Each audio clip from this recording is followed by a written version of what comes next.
Friends, आज फिर से हम हाजिर हैं आपके सामने एक नई थ्योरी लेकर के इंटेलिजेंस की, that is SOI model of human intellect, यानी कि स्ट्रक्चर ऑफ इंटेलेक्ट। ये थ्योरी दी गई है जेपी गिलफोर्ड के द्वारा। जेपी गिलफोर्ड एक अमेरिकन साइकोलॉजिस्ट हैं।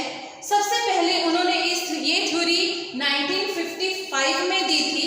इस थ्योरी को बाद में 1960s में भी रिवाइज किया गया है और 1970s में भी इस थ्योरी को रिवाइज किया गया है। इस थ्योरी को एडवांस किया गया बाय गिलफोर्ड। ये क्वेश्चन बहुत बार पूछा जाता है कि advanced by and used by. इसको एडवांस किया गया है बाय गिलफोर्ड और इसको एजुकेशनल सेटिंग्स में उनकी स्टूडेंट थी मैरियन मीकर। उन्होंने सबसे पहली बार इसे यूज किया था in educational setting in the south California university. South California university में पहली बार इस थ्योरी को यूज किया गया था और इस मॉडल को वहां पर बनाया भी गया था। ठीक है, ये जो थ्योरी है और किस नाम से जाना जाता है इस थ्योरी को हम famously psychometric study of human intellect कहते हैं, क्योंकि उसने डायमेंशंस बताई है ह्यूमन इंटेलेक्ट की कि ह्यूमन इंटेलेक्ट कैसा है, 3 डायमेंशनल है। 3 डायमेंशंस बताई है और उसको एक साइकोमेट्रिक स्टडी के तौर पर जाना जाता है। मेन वर्क जो किया गया है इस थ्योरी में वो कन्वर्जेंट एंड डाइवर्जेंट थिंकिंग के ऊपर मेन वर्क किया गया है। अब देखिए ये जो 3 डायमेंशंस दी हैं कि उसने कहा human intellect is a 3 dimensional. वो जो 3 डायमेंशंस दी हैं वो कौन कौन सी हैं? Operations, products and content. Operations मतलब ह्यूमन का इंटेलेक्ट किस तरीके से काम करता है, कैसी प्रक्रिया होती है, काम कैसे करता है। प्रोडक्ट्स मतलब जो उसके पास कंटेंट्स हैं उसको किस तरीके से डिवाइड करके वो पढ़ता है, और कंटेंट्स किस फॉर्म में ह्यूमन के पास मौजूद होते हैं, कैसे उसको पता चलते हैं। तो सबसे पहली बार जब 1955 में या 1950s में इस थ्योरी को बनाया गया था, उस समय इसमें 120 कंपोनेंट्स दिए थे। जैसा कि हम पहले कर चुके हैं कि इसको एडवांस किया गया गिलफोर्ड के द्वारा, तो बार बार उसने इस थ्योरी के ऊपर रिसर्चेस करी और इसको एडवांस किया है बाय द टाइम। तो पहले उसने 120 कंपोनेंट्स दिए थे, फिर उसके बाद 1960s में उसने 150 कंपोनेंट्स दिए और अब इस थ्योरी के जो कंपोनेंट्स हैं वो है 180 कंपोनेंट्स। 180 कंपोनेंट्स जो दिए उसने, इसको हम 1 बाय 1 अब करेंगे कि ऑपरेशन, प्रोडक्ट्स एंड कंटेंट्स किस प्रकार से यूज किए जाते हैं। अब ह्यूमन इंटेलेक्ट का सबसे पहला पार्ट देखिए, ऑपरेशन, यानी कि ह्यूमन इंटेलेक्ट किस प्रकार से क्रिया करता है, काम कैसे कैसे करता है। सबसे पहले होती है कोग्निशन। कोग्निशन का मतलब है ज्ञान। सबसे पहले जब हम नॉलेज एक्वायर करेंगे, ज्ञान प्राप्त करेंगे, तो कैसे करेंगे? सबसे पहले उस चीज की होती है अंडरस्टैंडिंग, यानी कि हम क्या करते हैं, सबसे पहले जैसे आप साइकोलॉजी पहली बार कर रहे थे, जब आप साइकोलॉजी पहली बार कर रहे थे तो सबसे पहले आपने क्या किया, उसके बारे में नॉलेज गेन की कि साइकोलॉजी क्या है। फिर आपने अंडरस्टैंड किया कि हाँ जी, हम इस सब्जेक्ट में किस विषय के बारे में पढ़ेंगे, कौन से एज ग्रुप के बारे में पढ़ेंगे, और धीरे धीरे आपको अंडरस्टैंडिंग हुई कि हम सिर्फ और सिर्फ educational aspects of human psychology ही पढ़ रहे हैं। तो वो क्या है? कॉग्निशन, यानी कि आपने अंडरस्टैंड किया, आपने कॉम्प्रिहेंड किया कि हम किन चीज़ों के बारे विषय में जानना चाह रहे हैं, और अवेयरनेस अबाउट द इंफॉर्मेशन आपको हुआ कि हम साइकोलॉजी सब्जेक्ट तो पढ़ रहे हैं, लेकिन साइकोलॉजी के कौन से वाले पार्ट को पढ़ रहे हैं, है ना। साइकोलॉजी तो बहुत तरीके की होती है, क्रिमिनल साइकोलॉजी है, एजुकेशनल साइकोलॉजी है, चाइल्ड साइकोलॉजी है, एक्शन साइकोलॉजी है, क्लिनिकल साइकोलॉजी है, तो वेरियस काइंड ऑफ साइकोलॉजीज हैं। लेकिन हम जो कर रहे हैं, हम एजुकेशनल साइकोलॉजी कर रहे हैं, तो हमें इंफॉर्मेशन मिला ना, हमें अवेयरनेस हुई कि हम किस चीज के बारे में जान रहे हैं। तो सबसे पहले हमें ज्ञान प्राप्त होता है कि जो इंफॉर्मेशन हम ले रहे हैं वो किस विषय से संबंधित है।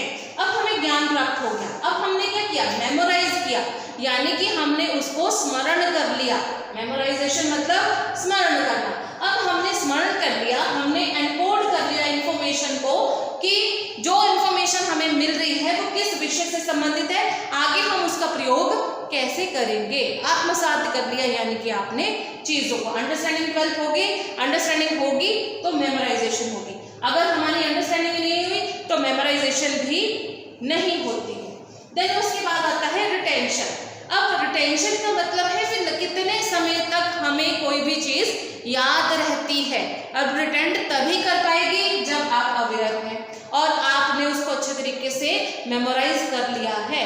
रिटेंशन का मतलब है recall the information when it is needed. जब हमें जरूरत है तब वो चीज याद आ जाए, तभी हम कहेंगे कि वो हमें मेमोराइज हुई है। तो एक प्रोसेस है जिसको हम फॉलो करते हैं कि सबसे पहले हम किसी चीज के बारे में ज्ञान लेते हैं, देन उसके बाद हम उसे याद रखते हैं, याद करते हैं, याद करने के बाद हमें रिटेंशन होता है, हम रिटेंड करते हैं जब हमें वो चीज चाहिए, वी रिकॉल द इंफॉर्मेशन जब हमें वो जरूरत होती है।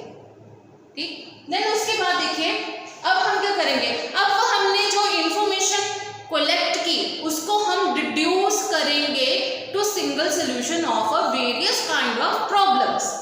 तो सबसे पहले होती है convergent thinking. What is convergent thinking? Convergent thinking is single solution to various problem. अब हमारे पास वेरियस काइंड ऑफ प्रॉब्लम्स हैं, जैसे कि फॉर एग्जाम्पल अगर हम कहते कि ओजोन लेयर डिप्लीशन है, एनवायरमेंट पोल्यूशन है, सॉइल पोल्यूशन है, नॉइज पोल्यूशन है, वेरियस काइंड ऑफ प्रॉब्लम्स है ना, लेकिन उसका एक सिंगल सोल्यूशन क्या है? एक सिंगल सोल्यूशन ये है कि आप क्या करें, ज्यादा से ज्यादा पेड़ उगाएं और ऑक्सीजन की मात्रा को बढ़ा दें, एनवायरमेंट पोल्यूशन जो वो कम हो जाएगा, तो आपकी जो वेरियस प्रॉब्लम है उसका एक सिंगल सोल्यूशन निकल आएगा। जब हम रिड्यूस करते हैं अपनी इंफॉर्मेशन को टू अ सिंगल प्रॉब्लम, तो हम किसका प्रयोग कर रहे हैं? हम कन्वर्जेंट थिंकिंग का प्रयोग कर रहे हैं। लेकिन कन्वर्जेंट थिंकिंग किन लोगों में होती है? ठीक है, कन्वर्जेंट थिंकिंग किन चिल्ड्रंस में होती है? Convergent thinking is possessed bye, बहुत बार आपको ये क्वेश्चन एग्जाम में पूछा जा चुका है, टीजीटी में भी पूछा है, टैट में भी पूछा है, और आर्ट्स, मेडिकल, नॉन मेडिकल सभी, जेबीटी सभी में ये क्वेश्चन पूछा ही जाता है कि कन्वर्जेंट थिंकिंग किस प्रकार के बच्चों में होती है। Convergent thinking is possessed by gifted childrens. अब गिफ्टेड चिल्ड्रंस कौन होते हैं? गिफ्टेड चिल्ड्रंस में देखिए दो तरीके के चिल्ड्रन आते हैं, एक होते हैं गिफ्टेडली जीनियस चिल्ड्रन और एक होते हैं एक्सेप्शनल चिल्ड्रन। एक्सेप्शनल चिल्ड्रन में हम उन बच्चों को लेते हैं जो किसी न किसी डेफिशिएंसी के साथ आते हैं, चाहे वो हियरिंग इम्पेयर्ड हो, चाहे वो स्पीच इम्पेयर्ड हो, चाहे वो डेफ हो, डम्ब हो, किसी भी तरीके के बच्चे हों, उनको हम, या मेंटली रिटार्डेड चिल्ड्रन हो, उनको हम एक्सेप्शनल चिल्ड्रन कहते हैं। यहाँ पर एक्सेप्शनल चिल्ड्रन की बात नहीं हो रही है, हमने यहाँ पर गिफ्टेड चिल्ड्रंस की बात करी, तो हम यहाँ पर गिफ्टेडली जीनियस चिल्ड्रंस की बात कर रहे हैं। बच्चे हमेशा इसमें कंफ्यूज होते हैं कि गिफ्टेड की बात की तो हो सकता है कि कौन से बच्चों में, किस प्रकार के, क्योंकि क्रिएटिव चिल्ड्रंस भी एक्सेप्शनल चिल्ड्रन होते हैं, क्रिएटिव चिल्ड्रन भी तो गिफ्टेड चिल्ड्रन होते हैं, लेकिन उनमें कन्वर्जेंट थिंकिंग नहीं पाई जाती है। सिर्फ और सिर्फ जो गिफ्टेडली जीनियस होंगे उन बच्चों में कन्वर्जेंट थिंकिंग पाई जाती है। डायग्नोस हम कैसे करेंगे कि बच्चे में कन्वर्जेंट थिंकिंग है या नहीं? क्योंकि जो बच्चे गिफ्टेडली जीनियस है, ये लोग क्या करते हैं, हाई आईक्यू पोजेस करते हैं, इनका जो आईक्यू लेवल होता है वो ज्यादा होता है। अब हाई आईक्यू को पोजेस करने के लिए हम किनका प्रयोग करते हैं? हम क्लोज एंडेड क्वेश्चंस का प्रयोग करते हैं to diagnose the high IQ. ठीक है, तो आपने देखा होगा जितने भी हायर लेवल के एग्जाम्स होते हैं उसमें आपको एमसीक्यू बेस्ड क्वेश्चंस पूछे जाते हैं। अब देखिए क्लोज एंडेड क्वेश्चन में किस प्रकार के क्वेश्चन आते हैं? आपके राइट रॉन्ग वाले क्वेश्चंस, आपके फिलिंग द ब्लैंक्स, एमसीक्यूज, ये सब प्रकार के जो true false, these are close ended question, ये क्लोज एंडेड क्वेश्चंस होते हैं। अब उसके बाद देखिए, अब समझ में आ गया होगा आई होप आपको कि कन्वर्जेंट थिंकिंग गिफ्टेडली जीनियस चिल्ड्रंस में होती है क्योंकि उनमें होता है हाई आईक्यू, और हाई आईक्यू को डायग्नोस करने के लिए हम क्लोज एंडेड क्वेश्चंस का प्रयोग करते हैं। तो कन्वर्जेंट थिंकिंग का डायग्नोसिस कैसे होगा? With the help of MCQs। ये क्वेश्चन बहुत बार पूछा गया है, ध्यान से करिएगा। अब आगे देखिए डाइवर्जेंट थिंकिंग। डाइवर्जेंट थिंकिंग किससे संबंधित है? डाइवर्जेंट, यहाँ पर हम क्या कर रहे थे? कन्वर्ज कर रहे थे एक सिंगल सोल्यूशन की तरफ। यहाँ हम क्या कर रहे हैं? डाइवर्ज कर रहे हैं। हमारे पास एक प्रॉब्लम है और उसके मल्टीपल सॉल्यूशंस जब हमारे पास होंगे तो ऐसे लोगों में होती है डाइवर्जेंट थिंकिंग। ठीक, there will be one single problem and that one single problem will have various kind of solutions।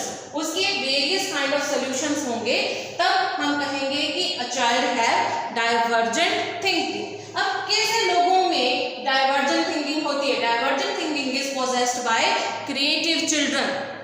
जो बच्चे क्रिएटिव होते हैं उनमें होती है डाइवर्जेंट थिंकिंग। हम डायग्नोस कैसे करेंगे डाइवर्जेंट थिंकिंग का?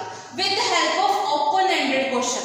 ओपन एंडेड क्वेश्चंस कैसे होते हैं? वो जो लॉन्ग आंसर टाइप क्वेश्चन होते हैं या शॉर्ट आंसर टाइप जो 100-200 वर्ड्स में जिनके हम सॉल्यूशंस ले सकते हैं, वो होते हैं हमारे ओपन एंडेड क्वेश्चंस, जिनके द्वारा हम डाइवर्जेंट थिंकिंग को डायग्नोस करते हैं।